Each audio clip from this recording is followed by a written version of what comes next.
pamoja na masharti ya katiba na sheria, kanuni za Bunge zimeweka kanuni kuhusu majadiliano, hasa kanuni ya 71 ya kanuni za kudumu za Bunge.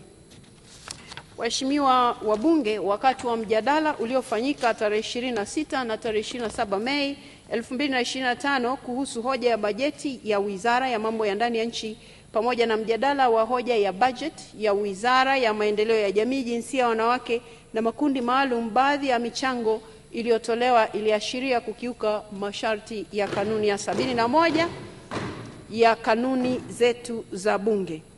Waheshimiwa wabunge, kwa kusema hayo, nitumie fursa hii kuwakumbusha kuwa mnapaswa kuzingatia matakwa ya katiba, sheria, lakini na kanuni zetu za Bunge wakati wa mijadala bungeni.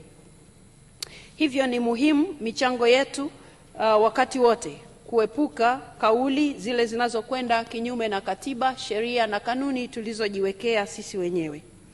Pia waheshimiwa wabunge na wananchi wote, ni muhimu kutambua kwamba kauli au mitazamo inayotolewa na waheshimiwa wabunge katika michango yao haipaswi kuchukuliwa kuwa ni msimamo rasmi wa Bunge.